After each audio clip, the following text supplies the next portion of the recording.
Can you kind of walk us through what this sort of, mapping out your services looks like, why it's important?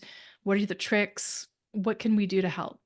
hmm Yeah, and I've broken it down into just five simple steps, which you could spend forever going through them and thinking through them. And I think if you're just getting started with thinking about services, then you may spend a lot of time in each step. But if you are just wanting to introduce a new service and you want to figure out how it fits into your offer suite in general, then maybe you can move through these pretty quickly.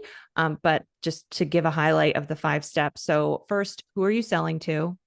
Which is a common question, no matter where you are in your business. You always need to get clear on that. And it's funny how we may take for granted that, oh, I already know it's, busy moms or it's stressed out professionals. But we want to get clear on that. So step one is who are you selling to? Step two is what are you offering? And then this is really where it starts thinking about, okay, all of the things that you're offering. So then step three is which ones are the most important? Which ones are like the flagship of your business that you want to drive most people to?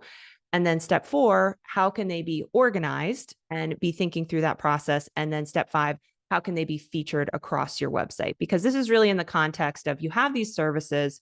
How are you going to make them make sense to your customer? Because you may say, okay, well, I could do this and I could do this and I could do this.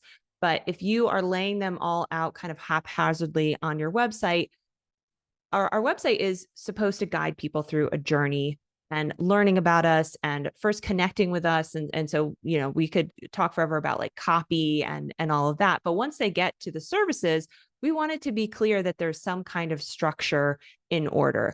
And there can also be, this process can also be helpful for those professionals who are multi-passionate and they are maybe serving different audiences. I know there can be that focus a lot of times, niche down, pick one niche. But I've definitely encountered business owners where they just can't, and I don't feel like that should just hold you back and that you can't move forward if you have two different types of people that you want to serve.